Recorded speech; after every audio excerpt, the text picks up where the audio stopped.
Dear student, I am here to take class on linkages in coordination compounds for semester 6.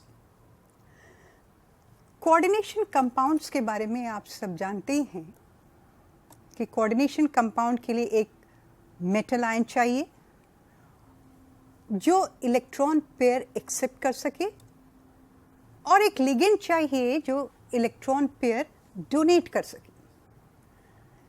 सबसे पहले Alfred Nobel Werner ने coordination compound की geometry propose किया था. उन्होंने assumption दिए थे,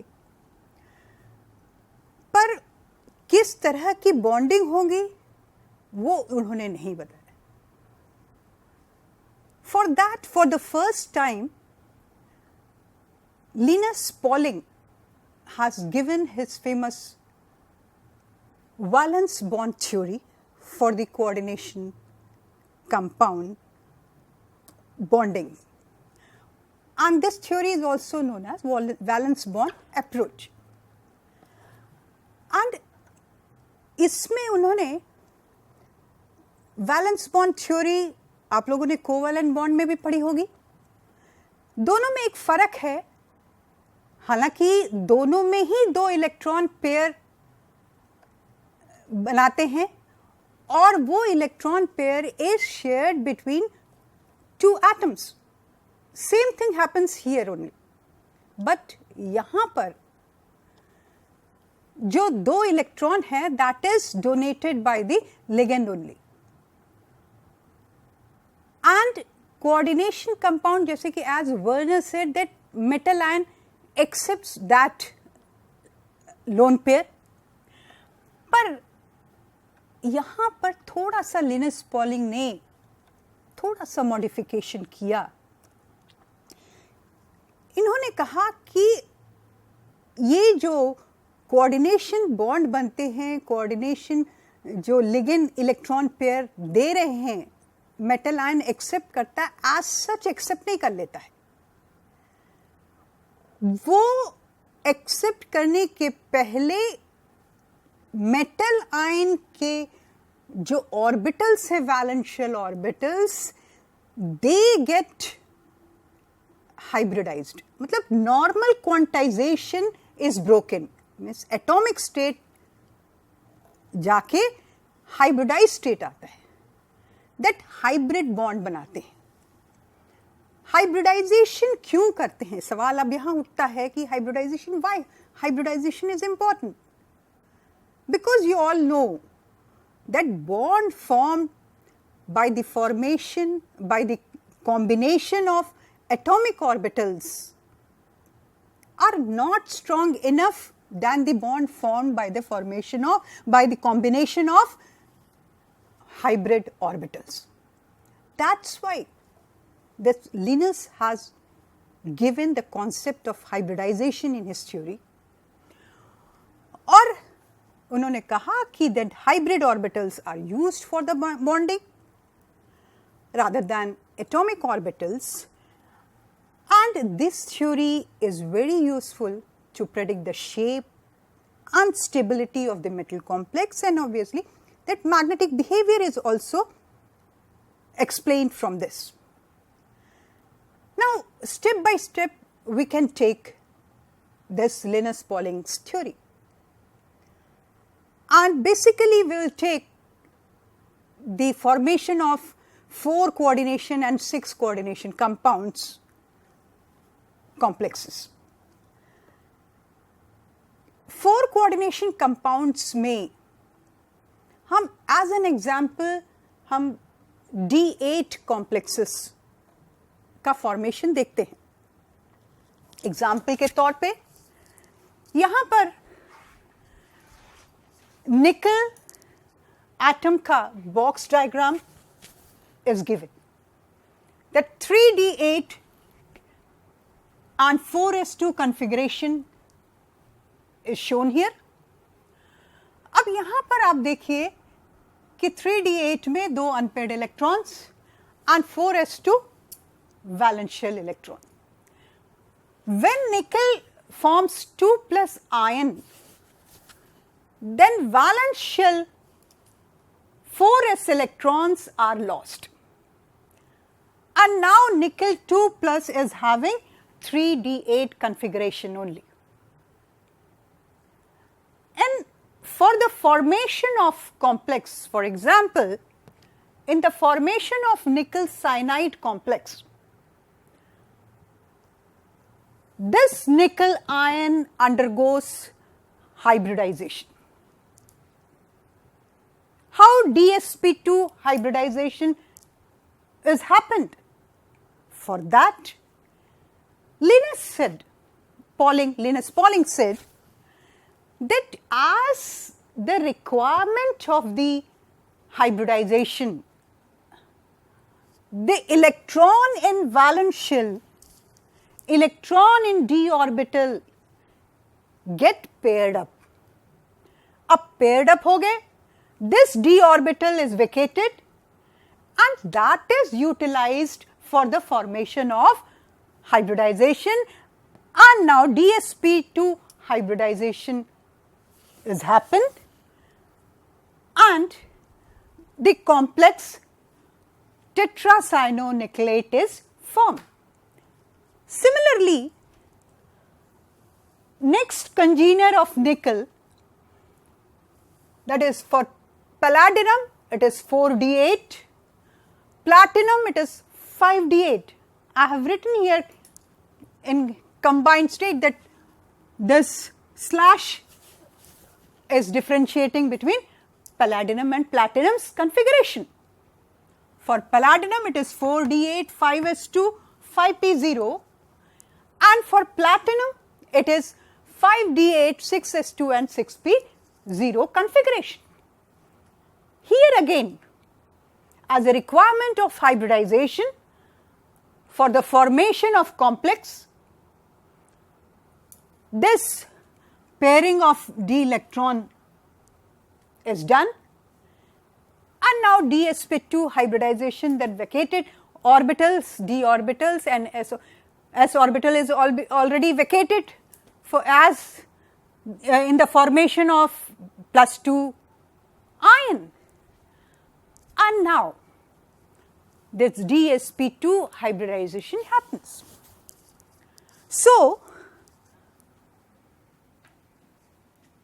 in the formation of complexes, the Hund's rule is followed, but as a requirement of formation of complex, in some cases pairing of electrons in the valence shell occurs to vacate d orbitals to hybridize and form complex. And see that when we used to say that metal ion is undergoing hybridization, the first this metal ion, when hybridized, all DsP2 hybrid orbitals get aligned in a planar geometry, 90° to each.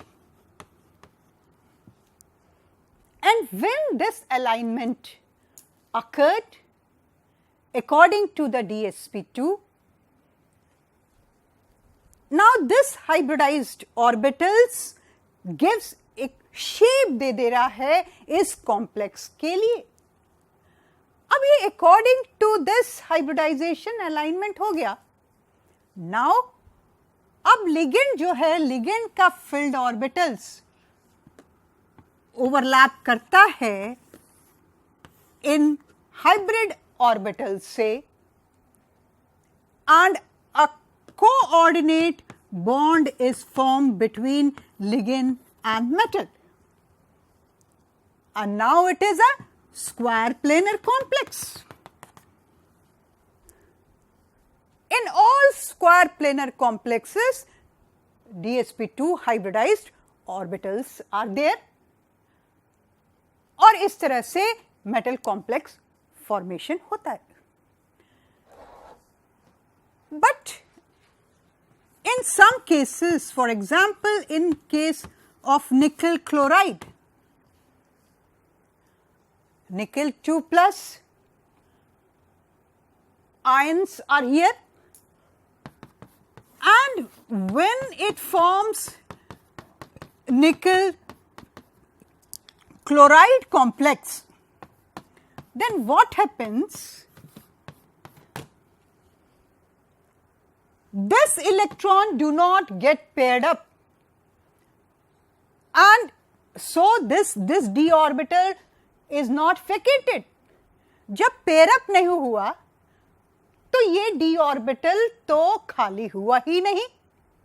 तो इसलिए क्या हुआ कि मजबूरन 4 coordination complex के लिए यहां पर जो है 4 लिगेंड को एकोमोडेट करने के लिए इनको sp3 हाइब्रिडाइजेशन ऑप्ट करना पड़ा.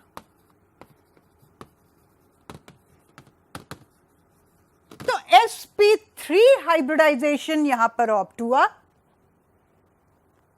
और उस हिसाब से अब क्या हो गया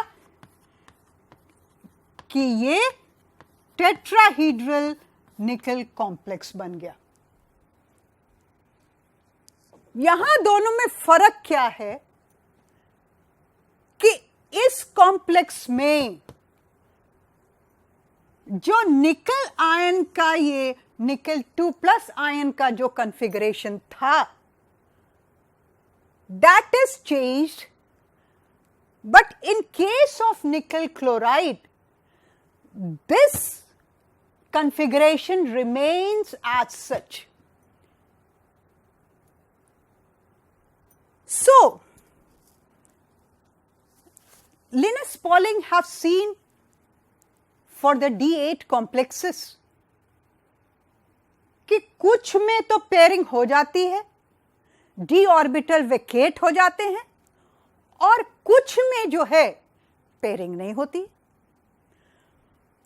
तो उसके लिए इन्होंने जो कॉम्प्लेक्स है D8 कॉम्प्लेक्स की ज्योमेट्री को प्रेडिक्ट करने के लिए कि इसमें sp3 हाइब्रिडाइजेशन है कि स्क्वायर प्लेनर टेट्राहीड्रल स्ट्रक्चर है या स्क्वायर प्लेनर स्ट्रक्चर है,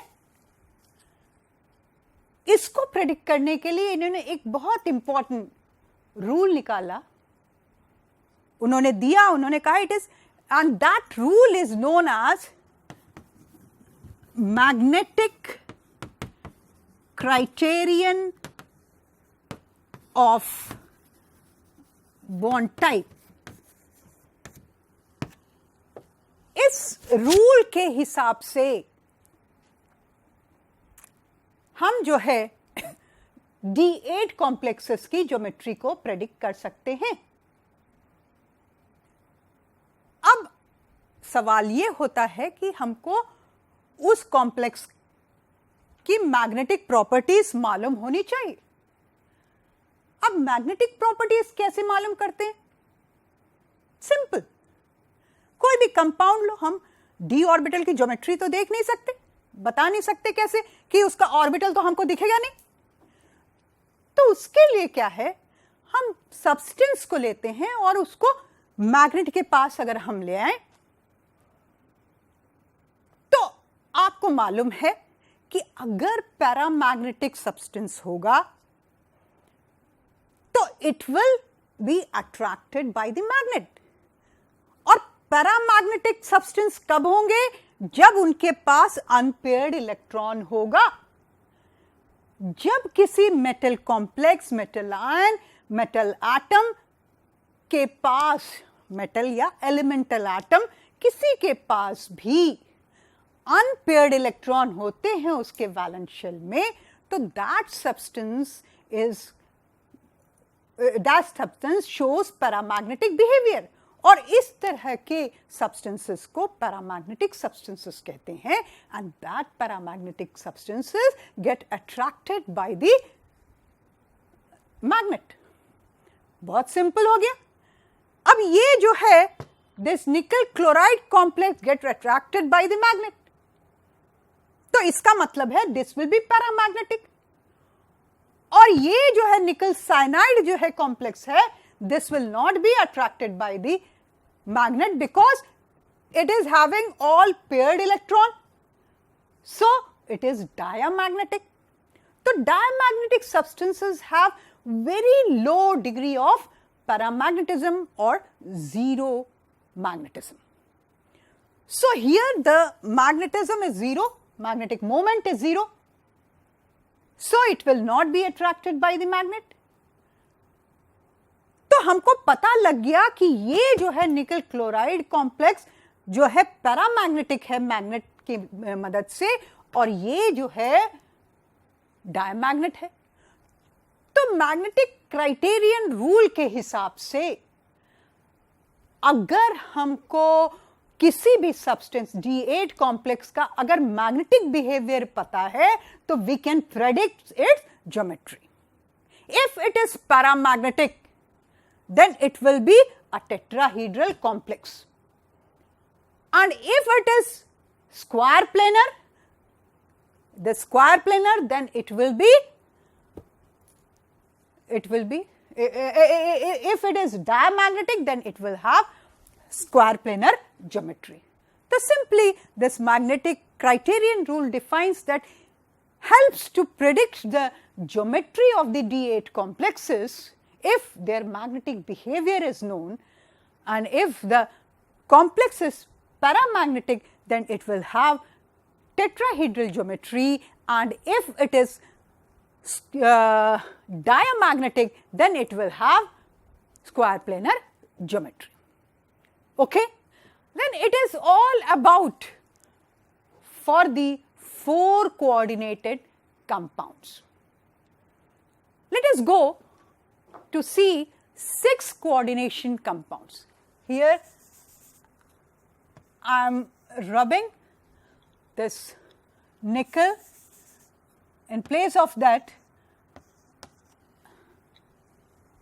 I am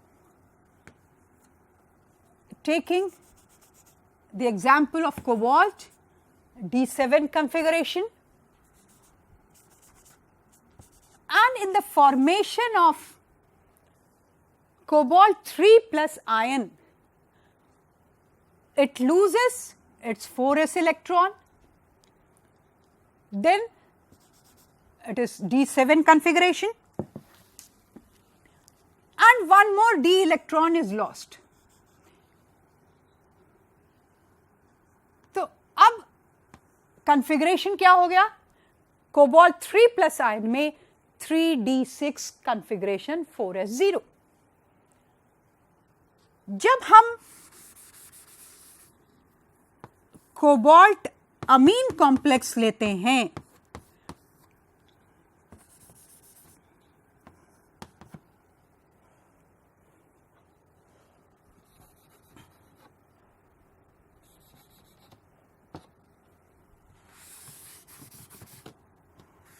cobalt amine complex लेते हैं तो वहां पर क्या होता है? It is 3D6, 4s, 4p and 4d of cobalt. So what has been? It requires 6 orbitals, 6 orbital चाहिए. ऑक्टाहेड्रल ज्योमेट्री के हिसाब से ये ऑक्टाहेड्रल ज्योमेट्री,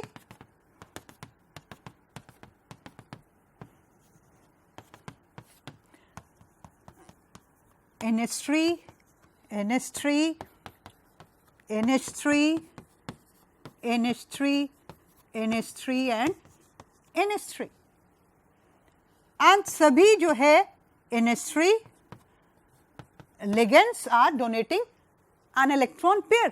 तो हमको क्या चाहिए? 6 हाइब्रिड ऑर्बिटल्स चाहिए. तो उसके लिए यहां पर क्या होता है? sp3d2 hybridization. sp3d2 hybridization. ठीक है।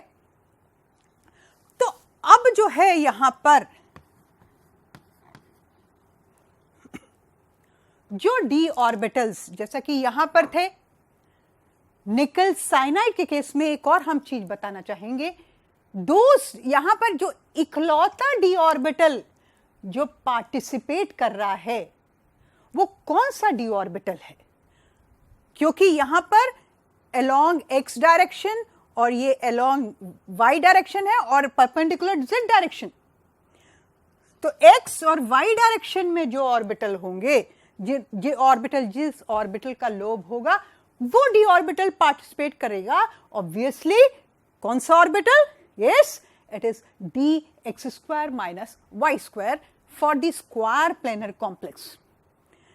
पर यहां पर जो है दो d ऑर्बिटल्स हैं, यहां पर ये सारे अलोंग द एक्सिस हैं, तो एक तो ये dx² माइनस y² वाले ऑर्बिटल हाइब्रिडाइज करेंगे और एक अलोंग z एक्सिस यानी कि dz²।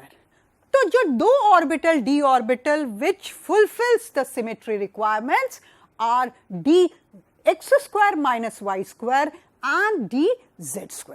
ठीक, तो इस तरह से 6 d ऑर्बिटल्स जो है ये ऑक्यूपाई हुए और 6 d ऑर्बिटल्स ओवरलैप होके ये sp3d2 हाइब्रिडाइजेशन करते हैं और ये हाइब्रिडाइज्ड ऑर्बिटल्स लिगेंड के साथ ओवरलैप करते हैं और इस तरह से स्क्वायर प्लेनर ज्योमेट्री का कॉम्प्लेक्स बन जाता है। तो ये केस है, आप देखिए यहां पर कोबाल्ट अमीन के केस में। पर वहीं पर अगर हम देखें कि कोबाल्ट साइनाइड के केस में 3+ आयन है, तो इसका चार्ज अब क्या हो जाएगा 3- और ये लिगेंड कितना होगा 6। ठीक है, अकॉर्डिंगली यहां पर क्या है कॉन्फ़िगरेशन 1 2 3 4 5 6 इलेक्ट्रॉन्स हैं कोबाल्ट 3+ आयन में। अब इस कॉम्प्लेक्स में क्या है, ये द सेम कॉन्फ़िगरेशन, अभी यहां पर भी एक इलेक्ट्रॉन अभी हम लिख रहे हैं, जस्ट आई एम राइटिंग, अभी हाइब्रिडाइजेशन के लिए लेंगे। तो ये जो 6 इलेक्ट्रॉन्स हैं, अब क्या होता है दिस गेट पेयर्ड अप, ये यहां पर पेयरिंग हो गया। तो अब क्या हो गया, ये electron get paired up, pair up हो गए। अब 2 orbitals are vacated, 2 d orbitals are vacated for hybridisation और यहां पर जो है फिर d2sp3 हाइब्रिडाइजेशन बना और अकॉर्डिंगली ये d2sp3 हाइब्रिडाइजेशन के फलस्वरूप ये ऑक्टाहेड्रल ज्योमेट्री बनी एंड ऑक्टाहेड्रल कॉम्प्लेक्स ये ऑप्ट करता है फॉर 6 कोऑर्डिनेशन कंपाउंड्स। तो जो 6 कोऑर्डिनेशन कंपाउंड्स हैं वो ऑक्टाहेड्रल ज्योमेट्री ऑप्ट करते हैं और 4 कोऑर्डिनेशन कंपाउंड्स वो स्क्वायर प्लेनर भी ऑप्ट कर सकते हैं और टेट्राहेड्रल भी ऑप्ट कर सकते हैं। पर एक बात और ध्यान रखिए, you should remember that in case of platinum and palladium D8 complexes are always square planar. I am not saying nickel, only in case of platinum and palladium. Well, चलिए अब देखिए, ये तो हमने valence bond theory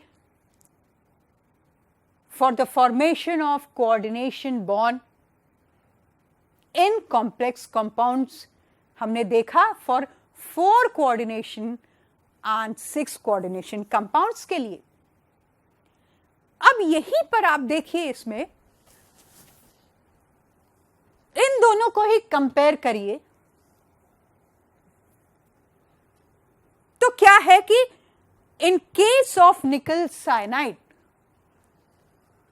the electrons in the d orbitals get paired up, but not in case of cobalt-amine complexes. यहां पर क्या है कि the d orbital configuration remains as such as in case of cobalt ions. Here the configuration is not changed in the complex. The d orbital configuration remains undisturbed, and the ligands chooses the outer d orbital for the hybridization. ठीक है, तो इस तरह से आपने देखा कि यहां पर जो इनर d ऑर्बिटल इस्तेमाल हुए हैं, यहां पर आउटर d ऑर्बिटल इस्तेमाल हुए।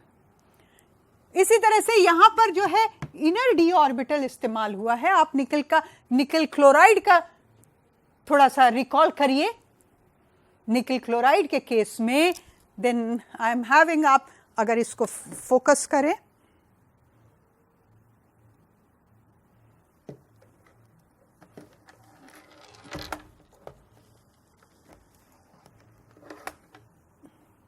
निकल क्लोराइड के केस में आप देख रहे हैं कि d ऑर्बिटल जो कॉन्फ़िगरेशन रिमेन्स एज सच,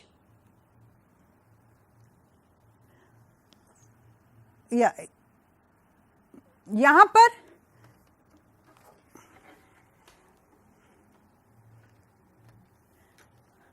आप देखिए पूरा सब एक साथ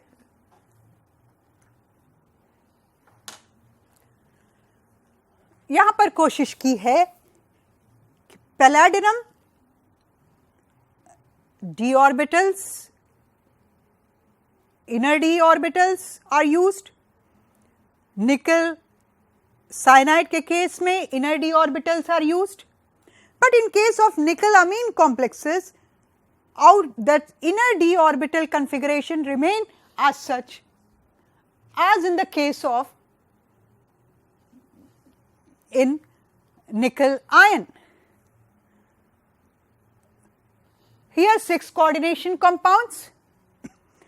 In nickel amine, this outer d orbitals are used, and in cyanide this inner d orbitals are used. So, for 4 coordination 2 types of complexes, and for 6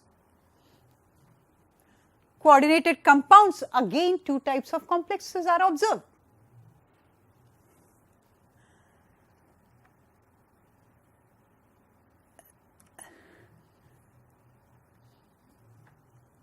According to the participation of the type of d orbitals, these complexes are also given some name. Those complexes where the inner d orbitals are being utilized for the formation of complexes, those complexes are called as inner orbital complexes.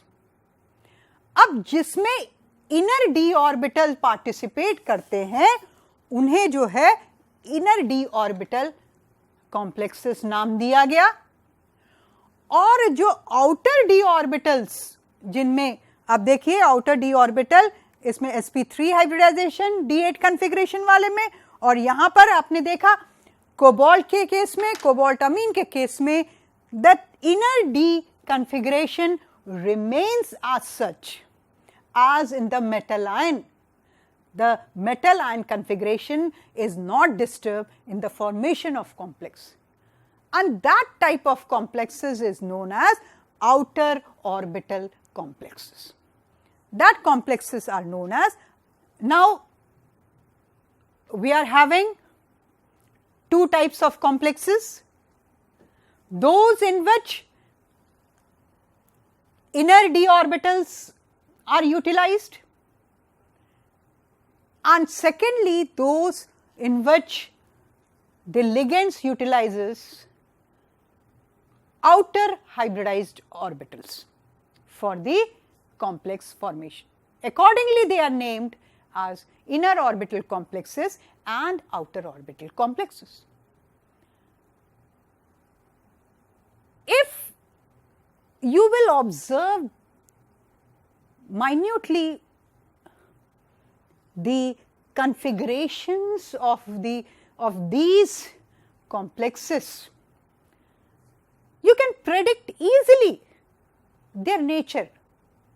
See that inner d orbitals, in inner d orbitals all the electrons are mostly paired, and in some cases, in some metal ions, maybe it is having unpaired electron, but the number will be only 1. If there are 3d electrons, then they will have only in the dx square and y square orbitals, then there will be only one unpaired electron. I mean to say that the inner d orbital complexes have very little magnitude of paramagnetism, or they are mostly and are in maximum cases they are diamagnetic in nature. But in contrast to that, in outer d orbital complexes, they are having number of unpaired electrons. So, here just inner d orbitals, see that all electrons are paired. So, electron spins are paired. Therefore, they are named as spin paired complexes also. These inner orbital complexes are also called as spin paired complexes, or in some cases they have only one, or rarely it is two unpaired electrons. Then in that cases it will have, in comparison to outer d orbital, they have low number of unpaired electrons. So, they are also called as low spin complexes. So, inner orbital complexes are also named as low spin complexes, spin paired complexes, or hypoligated complexes also. But in outer orbital complexes, there are number of unpaired electrons. There is higher number of unpaired electrons. There are lesser number of pairing until or unless it is very important. Then only it get paired. Then in case of outer orbital complexes, number of unpaired electrons are there. Therefore, they are also called as high spin complexes or spin free complexes. Hyperligated complexes also they are named. So, since the inner orbital complexes are having all electrons paired, so they get a sort of stability. Those such complexes are very stable. And the outer orbital complexes, since they are having unpaired electrons, they can easily replaceable. So, you can say that they are labile complexes. So, according to their nature, we can differentiate inner orbital complexes, inner sphere complexes or outer sphere complexes.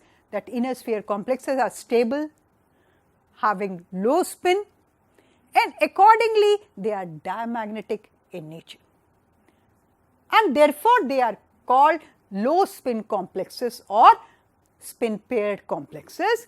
And in outer orbital complexes, outer sphere complexes, they are reactive, and since the ligands get exchanged easily, they are called reactive or labile complexes.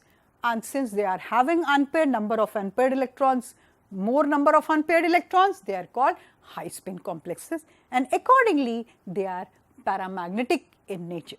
So, they are also called high spin complexes or spin free complexes. Tick. But they have number of limitations also. It is very interesting that though these type of complexes, that low spin complexes, high spin complexes, accordingly we can predict the geometry and its magnetic nature. But there are number of limitations also, number of drawbacks for this theory. Just it is very striking that, see in this example, cobalt is in +3 oxidation state. Here also cobalt is in +3 oxidation state. The complex is being formed with the cobalt 3 plus ion. दोनों ही case में cobalt is in +3 oxidation state, but in both the cases same metal ion, same oxidation state, with one ligand it is forming inner orbital complexes, and with other ligand it is forming outer orbital complexes या outer sphere complexes. Why? That Pauling does not explain this. So, it remains as a drawback. And the next one is that since here you see that all the electrons are fixed at the places. You can imagine just that all the electrons are jammed in the orbitals. So, there is, it does not seem that how they get excited, and only after excitation you know that spectra will be obtained. And we are having number of thousands of the spectra of complexes, but valence bond theory fails to explain the position, the number of lines and spectra intensities, all that, everything about the spectra it failed. So, it does not explain the spectra, and obviously for color formation also electron transitions is must, does not tells anything about the color formation, and it also does not explain the temperature dependence of the magnetic properties. And one of the most striking example that I am giving you, very interesting example, instead of cobalt I am extending it, थोड़ा सा और आगे बढ़ते, थोड़ा सा हम copper का इसको कन्फिग्रेशन ले लेते हैं. It is D10 configuration 4s1. Accordingly ये कन्फिग्रेशन हो गया कॉपर का, और कॉपर 2+. अब 2+ के केस में क्या हो जाएगा,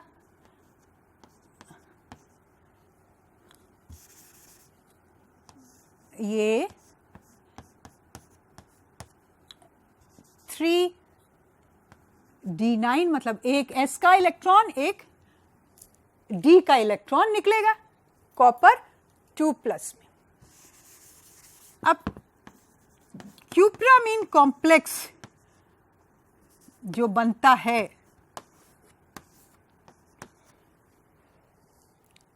क्यूप्रामीन कॉम्प्लेक्स जो बनता है, इसमें क्या है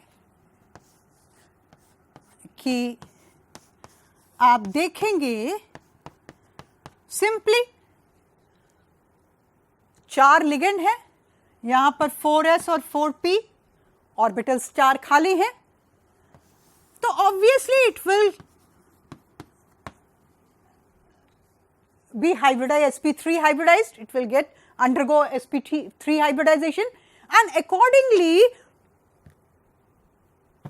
it will give tetrahedral geometry. But this does not happens. This does not happens. यहाँ पर क्या होता है, जो क्यूप्रामीन कॉम्प्लेक्स है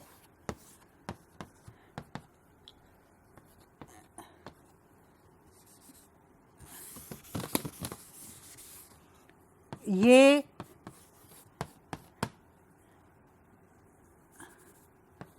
फोर एस 4p ये DsP2 हाइब्रिडाइजेशन में इन्वॉल्व होता है, जो ये इकलौता इलेक्ट्रॉन है, it moves to the pz unhybridised p orbital. और जो ऑब्जर्व्ड है क्यूप्रामीन कॉम्प्लेक्स का टेट्रा अमीन कॉपर 2+ कॉम्प्लेक्स जो है, it is having paramagnetism of 1.8 Bohr magneton, or it is observed having square planar geometry with DsP2 hybridization. अब है ना मजेदार बात